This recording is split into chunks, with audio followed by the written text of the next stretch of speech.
Welcome to Strider Trees. Today I'm going to be talking about a couple of friction hitches that I like to use. We use them for climb systems, we use them for anchors in like a rigging system, for making a sliding friction capture, progress capture. There's a bunch of ways to use these things, and so it's good to know a few of them because some work better with one rope or another.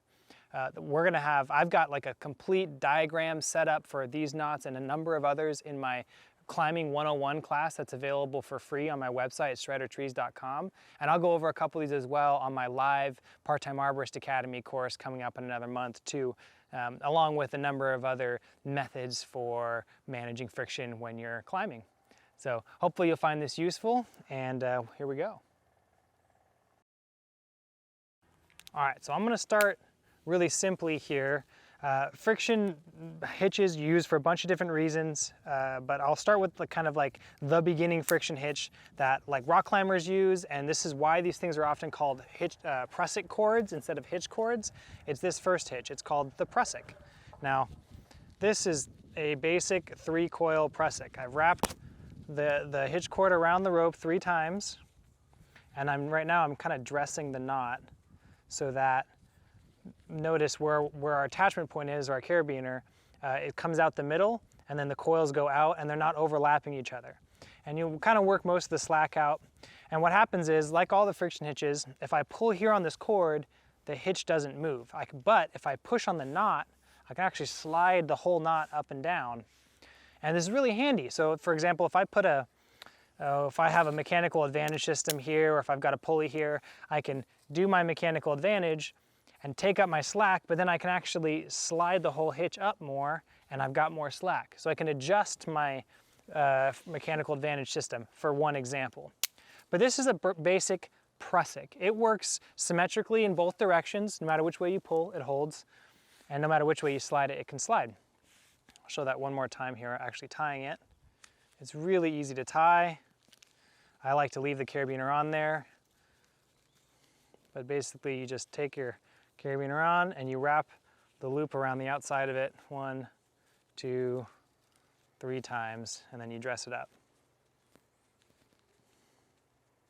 It's going to look like that when you're all done. You can do 4 wraps if you're going on something more intense, but any more than that, it's just kind of playing around. So the next hitch I would like to show is called a climb heist. It's again a really simple hitch, similar to the prusik, except it acts in one direction. So I like to use this hitch when I'm attaching pulleys to a rope to set up an adjustable mechanical advantage system. So in this one, I'm taking the bite of my hitch cord, my prusik cord, and I'm just going to wrap it in the direction opposite of how I'm going to pull. So I'm just going to wrap it. I'll do 3 wraps straight up the cord, and then I take my carabiner, or the 2 ends of the hitch cord, and pass it through that bite. And so you get something that looks like this. 3 wraps up, and then it comes back through, and this is the direction of pull. Now, this is going to give me a little bit more manageable friction, so that if I were to load it really hard, it's a little bit easier to release because I've got more coils involved in the situation, and so it distributes the force of the bite and the squeeze on the rope a little bit more evenly. But it only acts in one direction. It's not advisable. It's not designed to pull the opposite way.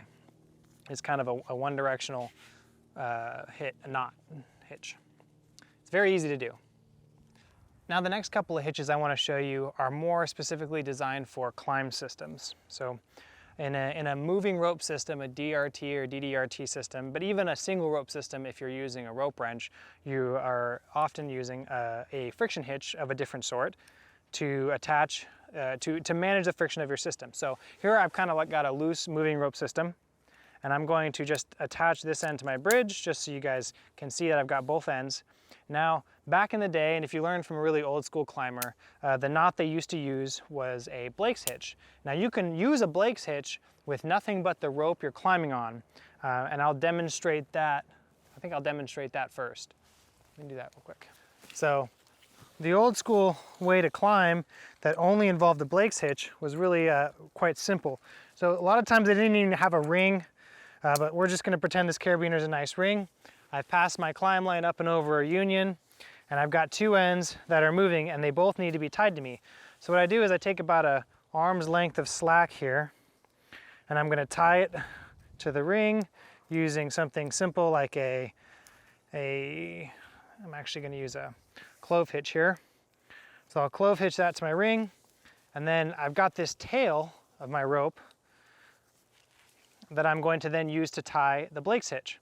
Now the Blake's hitch that I like to tie, I'm a little bit of a smaller guy. I only usually need 4 or 5 coils depending on the rope. So I'll wrap this thing. Let's go 5 times around, going up, 1, 2, 3, 4, 5. And then what I'm going to do, I'm going to bring the tail down, crossing over that bottom leg behind this, and then up 2 coils and out the front. Let's see, I'm going to try and get a little more slack here. Right now I'm just dressing the knot. And generally I would finish this with like an overhand knot or a fisherman's stopper knot or something, because this has the potential to work loose. And if you're going to climb on this, which I don't recommend, you would have a little longer tail here. The idea is that it's a good knot to know, because in a pickle, I can belay out of a tree using just this. Like, I don't need any hardware. I can literally just use the end of my rope with no eye, no hardware, and I can safely belay out of the tree. Again, this is another one of those knots where if I pull here on this side, it just cinches down and locks it in place, but if I pull on the top of the knot, it releases, right? So that's a Blake's hitch. Now us more modern types who still learned how to use hitches, we often use what I like to call closed systems. Now, I'm going to just show you here with this, instead of using this as a I&I closed system, you can actually use it like a Blake's, just the same. I can take my eye here and do my 5 coils up the rope, come down, behind, and then back up through those bottom 2 coils, if I can get it in there. And this is what they would call, a split tail system. So the downside of that other method I showed you where you're using all the same rope is that this part that's involved in the friction hitch ends up getting worn out really, really quickly. It gets, because it's receiving a lot of abrasion up and down the rope. But if you do it with a separate rope on a carabiner, you can get a more friction, more abrasion resistant cord, and so it doesn't wear out the end of your rope. You're not just shortening your rope as it wears out. But it also allows you to disconnect it from yourself more easily, to pass around a tree or to move it around in the canopy. So this is a superior system to what we were doing before, but it essentially still has the risk of being open-ended, right? This could potentially work its way through. With this sewn eye, it probably wouldn't, but this is still not quite as safe as the next one I'm going to show you. But it's a Blake's hitch. It's essentially the same functioning system, just with a separate cord used for the knot. So this next one I'm going to show you is, again, functions the same in a moving rope system, but it's a distal hitch. And this hitch is a closed hitch in that both ends of the rope are fastened to the carabiner in a closed off way. So they can't actually come loose unless the carabiner comes free. So this one starts about the same. I'm going to do 4 or 5 wraps up. I think on this, usually I climb on 4. Then I come down and I'm going to cross over, but instead of going this way and then coming up, like for the Blake's, I'm actually just going to cross over and then go around in the same direction I've been wrapping and do like a little half hitch here. So now I've got this little cross where the end of the rope's coming out on both sides. And then I will attach both ends of that to my carabiner. So this, again, functions the same as the Schwabash, same as the other hitch. Nice little friction hitch. Generally, if I were building a climb system, I'd like to have a little pulley right here so that it makes it a lot easier to tend the slack. But that's another video for another day. So once again, that's the distal hitch. I'll show you guys that one more time. I like this. It's super simple to tie, really easy. You wrap 1, 2, 3, 4, depending on how much cord you got, depending on how big your rope is, maybe 5 wraps. I'm going to go 4 here. Cross over, keep still wrapping the same direction and do a little half hitch. Really reliable, good functioning knot. The problem is the more you sit in it and tension it and then release it, this one tends to work itself tighter and tighter. And so that can be kind of that can be annoying. You'll have to actually stop and loosen it up when you're climbing around every so often.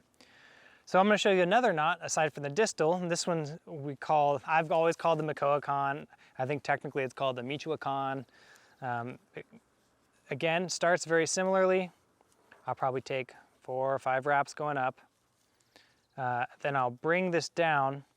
And then like the Blake's hitch, instead of going around this way like the distal, I'm going to go cross over, go back behind, and then I'm going to bring it up underneath just that one bottom coil.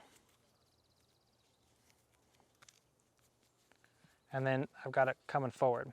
So it makes this little crossover here, a little crossover in the back. And what I found is that the Michoacan doesn't tend to bind up and get tighter and tighter and tighter quite as badly as the distal. And this is probably my preferred hitch. It's really simple, it's reliable, and I really like it. So that's the Michoacan for you. Once again, I'll show you that one more time here.